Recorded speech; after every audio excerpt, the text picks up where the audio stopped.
Wire is in deep financial trouble. Candace Owens left them and is having a lot more success on her own. Brett Cooper's also rebounded very quickly when she started her own independent channel. Turns out that some of these like major... Maybe you don't need the Ben Shapiro sauce. Or other networks, I mean, frankly, even TYT. Like, what is being offered by being employed by these media online kind of conglomerates that... Yes, okay, she's taking a little bit of time to get to the point. What's up, y'all? This is Emma Vigeland obliterating Matt Walsh, Emma Vigeland obliterating Megyn Kelly, and obliterating basically right-wing media. But actually, she's making a great point here because she's about to do the same thing I've been doing for a while. Remember when Cenk fired Francesca, I said this is his Daily Wire moment. So she even connected with TYT. And yes, if anybody's paying attention to what's going on, people are moving away from these establishment franchises, whatever you want to call them, because it's not adding up anymore. Like, things are getting more intense in this country. And while I do believe that certain people pretend to act like they're going to, fight the battle or whatever, but still, those people don't want to be stuck in a place that is completely hypocritical to their voices. And that goes on both sides. And it's been quite I don't know, refreshing is the word, but it's just something that it's fascinating to watch it happen on both sides, if you will, with the sides too. But anyway, let's go ahead and get into Emma's explanation of what's going on. She's going to talk about this feud with Megyn Kelly and Matt Walsh.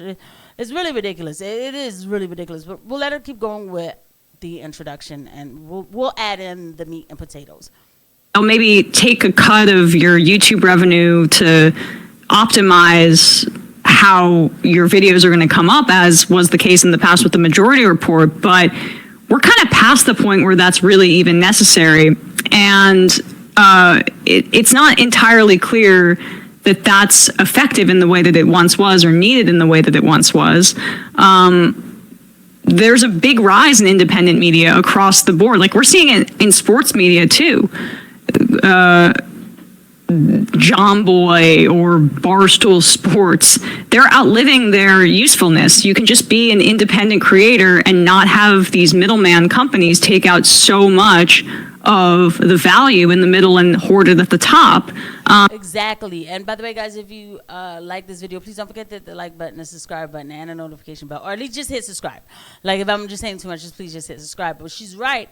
People used to go to these kind of conglomerates like, so you could help me with editing and this, that, and the third. You actually have freelancers who do that. There's ways around it where you do not need to be part of these establishments that are going to tell you how you can and cannot speak. I'm just going to move up a little bit here to the actual crux of the conversation. I do think that the Daily Wire crew is struggling for relevance. Let's start with Megyn Kelly, who made this post about trad wives that really pissed off Matt Walsh. This was happening on the right. Young women, I talk to young conservative women all the time about their lives and their goals and, the things that they want. And what's happening is they can't find men who are maybe more conservative. Usually they're looking for somebody who is religious, like a lot of conservative women tend to be God-loving conservatives. And they can't find a lot of young men who want to marry a working woman now. This is an actual problem that's coming up on the right.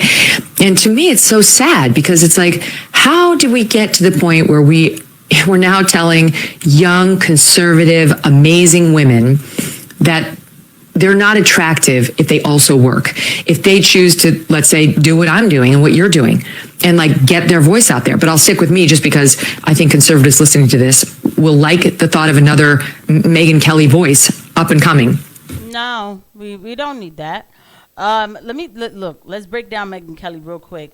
Megyn Kelly, number one, I don't think this is happening as much as she says it is. I don't. I'm sorry. I'm sure there's a stat somewhere that can prove her point right.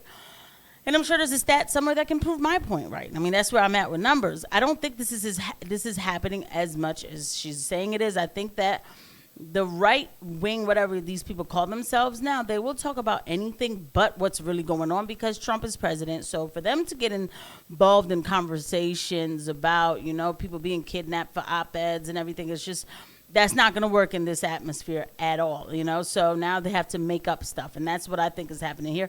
Furthermore, Megyn Kelly calls herself, they want to hear another Megyn Kelly voice. No, Megyn, you were the one who was promoting surgery on children, right?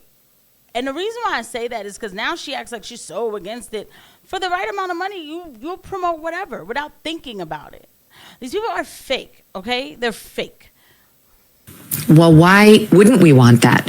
Why would we take somebody who's talented in this field and really wants to make a difference and have the messaging to her be, you're really not that valuable unless you give it up and go into the home and only have a family and only raise a family. And not only are we sending her that message, but young men are actually believing that. They're actually believing, especially on the right, because like the trad mom has gotten so popular. And it's like, no, if we do that, we're not going to have any strong conservative or right-leaning women to provide a role model for younger conservative women who, and there's nothing to apologize for here, don't necessarily want to spend all their 20s and their 30s getting married and having kids, or can't. They just weren't able to meet somebody and definitely don't need to be shamed over it. Thank you. Oh, do you do that? I thought it was. I thought somebody did that to the clip that I pulled. The men in the audience are like, what the hell are you talking about? Can you stop bringing your woman business into our political commentary? Because, we like you again, Megyn, now that you kind of came back to Trump land. You were, in 2016, you were bleeding out of your wherever. You were besmirching the good name of Roger Ailes by talking about his systemic sexual harassment in the workplace, including towards yourself, and being a little bit too mouthy, you dumb bitch.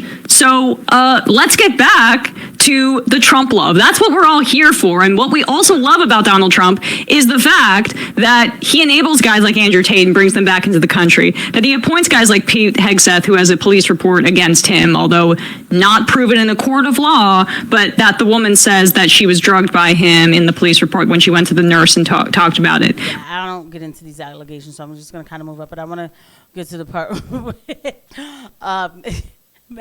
by the way, I am not a Pete Hegseth fan, so don't worry. That wasn't me running for cover at all for, Pete Hegseth, okay? For a business partner. He's not looking for someone to provide for him.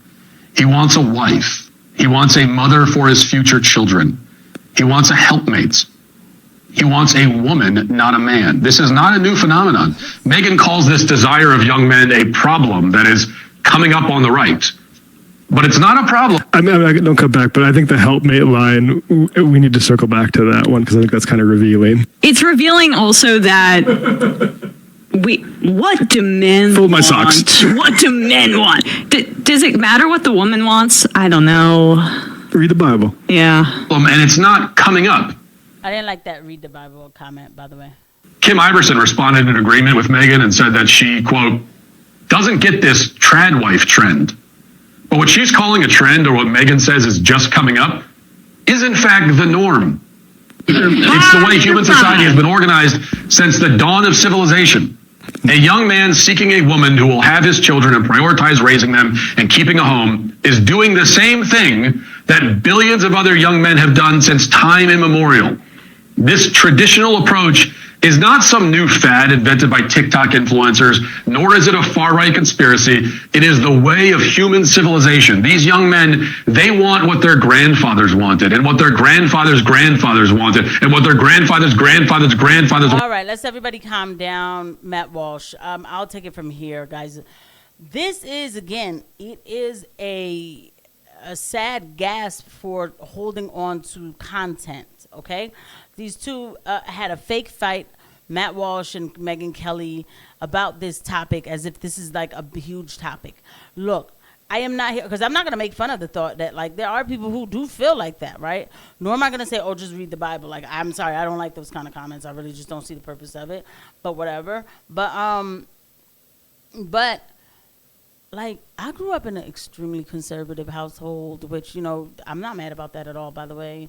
But my mom and dad both went to work, like, and guess what? My mom also took care of the kids, and I mean, of course, my dad was amazing. My dad was my dad, right? But like, and my mom cooked dinner, and like, I mean, it wasn't this thing like, why are you going to work? Like, actually, my father found my mom her first job when they got to America. You know, like, I just don't see this as this huge issue that needed this kind of like attention.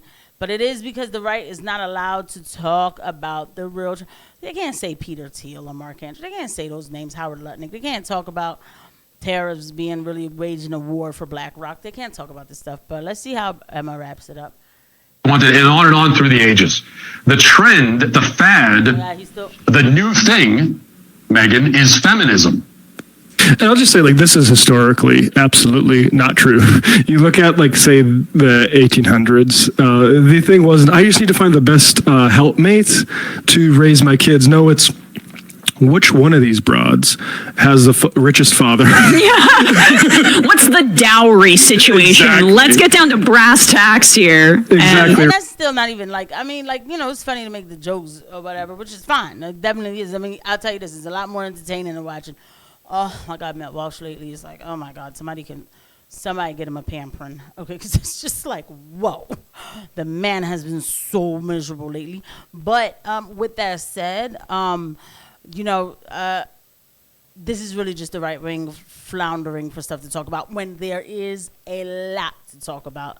It's just so sick to watch.